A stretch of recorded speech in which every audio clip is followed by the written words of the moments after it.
I mean, if you think about the early forefathers of the free market, John Locke and Adam Smith, many of the ideas that they put forward were basically had no concept of what actually became of the ideas. And I'm not necessarily defending John Locke and Adam Smith. I think at that point in time, a lot of their rationality, based on what they understood, was actually quite concrete.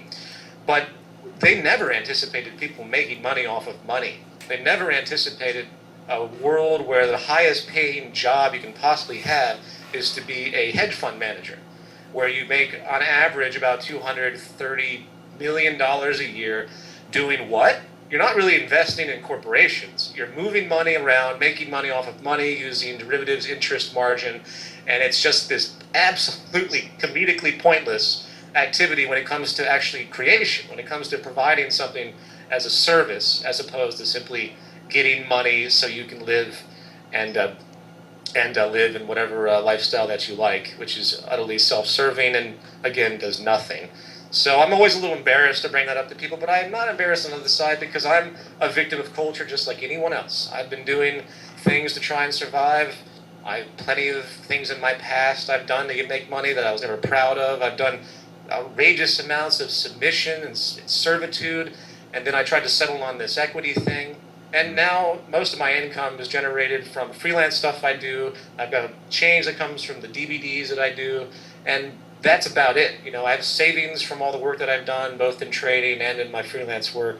But yeah, that's really where I am today. So, but back to the trading point. Ultimately, it's an interesting art form if you know how to engage in short-term pattern trading. I don't know, are you familiar at all with that? I don't want to sidetrack us. I know it's very, very different. Yeah, I just wondered because did you trade like Forex or something? Is that what you did, or something along that line? No, I was never a currency trader. I traded extremely high volume NASDAQ stocks, essentially that have a great turnover, large floats. And basically, you're scalping, meaning you're getting in and out really fast on a high size. Okay. Again, an utterly pointless exercise. So, you know, you short something, an X amount of shares. You wait for it to make one single impulse move, and then you're out immediately. Okay. And that's basically what happens. It's hard for me to describe it any more direct than that. But the holding period is very, very short. In fact, certain instances, my average holding period would be more like 8 or 9 minutes. So it's very quick. Right. Anyway. Well, Roxanne always it's a whole different little annoying.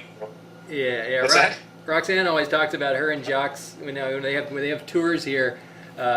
She shows them, they'll show a bit of the artwork that Roxanne did for, real estate, and Roxanne always says, "Yeah, that's how we prostituted ourselves."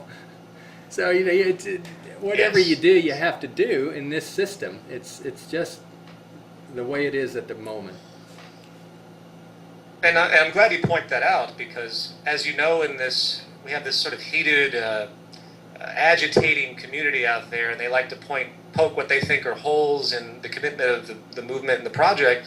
And they say, "Oh, well, people are selling things. They're selling things." Well, what else can we do?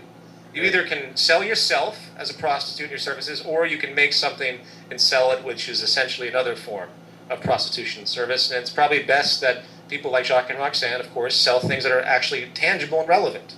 And I just want to reiterate that because it's a reoccurring thing. People say, "Ooh, they're selling things. That must be bad." Well, we're not exploiting people. We're not exploiting and manipulating people. We're selling things that actually have a service. So I just want to... that noise continues to happen. I'm sure you hear that fairly frequently. Oh, yeah, I know Roxanne even has an auto response she uses for people that send emails about, we bet you guys are against the monetary system, but you're selling things. Well, what else do you recommend? That we all get the wait tables? You know what I mean? Yeah. Well, it's very frustrating. And I can't really think about much else until I get some of these pre-production things I have coming up very soon in order. But yeah, there's a box CD out there, and there's the film music, which will eventually come out for download. So if people want to get it, they can get it. I know a lot of people like the music from the films, which I did too. I slaved over that music as a composer, but anyway. Yeah, great. Well, so speaking of the next film, you got any timeline on that? We won't hold you to it. What? Thanks. Yeah. Well, the end of the year. The goal is before the end of the year. I was supposed to be October Obviously, that's a big challenge. Try not to have to rush anything. Addendum was extremely rushed because I was meeting a deadline for a film festival. But this one has to be right. This one's far more complex, far more dramatic elements, far more difficult animations that I've had to hire a tremendous number of people to take out, both in 3D and 2D. A lot of hand-drawn stuff. Got a great opening scene with Jacques. I think you might have remembered when I was there doing a little bit of that. But yeah, it's tricky. The thing about this film now is that it's getting too big. The opening section, which was supposed to be relatively small, is now really grown. But the information is so important that I think I might end up with a film that's essentially 3 hours long, because I don't want to cram it in there so it's overbearing, and I have to give it a directorial space, but simultaneously it's all within the same context. So I pondered making 2 films out of it, but I think I can condense it down. Worst case scenario will end up being 2 films released simultaneously. But as of now, I'm looking for one decent long film. I'm trying my best to keep it under 3 hours because I know people don't like to sit that long. But it's also going to be a very, again, dramatic film in the way I've used creative attributes. Both films have heavy gestural stuff, which I leave in deliberately. I pursue deliberately because I like to kind of get a sense of the projections that people have regarding certain gestures. Meaning that ambiguity can be a powerful creative art form. Granted, almost everything is ambiguous on a certain level with semantics and stuff, but the visual elements and the stuff I do in gesture, I've learned a lot about how that tends to relate to at least certain cultures, and I really love generating a certain degree of ambiguity to keep people a little bit on the edge, to keep people wondering, a little mystery. So I won't belabor it, but I have these really wonderful scenes that I'm very proud of that I'm working in composite to put together, and I think everyone's going to be interestingly surprised at the way the work ends, so right. I won't give it away. That sounds great. Well, so, But I'm very happy with it. Can you share some ideas about the technical side of things, the challenges that you've met along the way with developing your films, your concepts? Well, technically speaking, I have a great deal of experience in editing and compositing and some animation, and of course music-related stuff.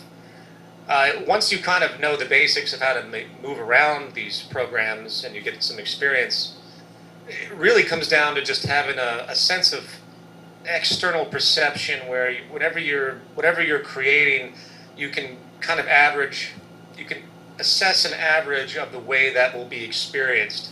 And that's why I bring up prior the ambiguity attribute, which I have concurrent in all films.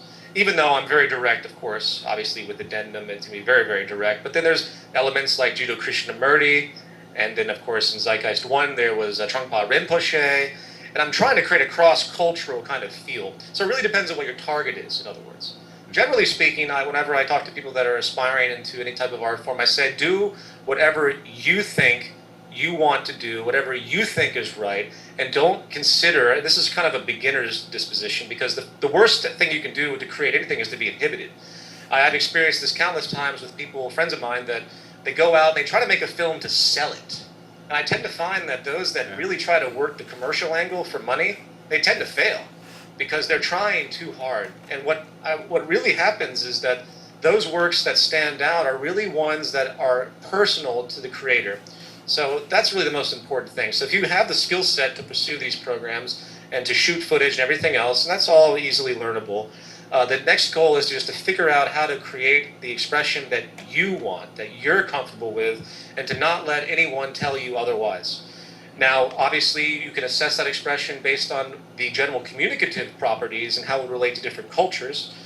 In other words, if you're going to throw in really heavy rhetoric that might be offensive, you need to consider the ramifications of that. But simultaneously, you just really need to pay attention to what you think is important to express. So I just want to reiterate that. That's the best advice I would give, ultimately. I can say a lot of different things, but I don't want to belabor anything. But my advice is do what you think is correct. And that goes for everything. That goes for learning to play music or composing music. I grew up in a heavy, indoctrinated musical culture where everyone was trying to imitate and get into certain forms. You had the serial forms and the old classical forms, and everyone tried to put themselves into a little pocket.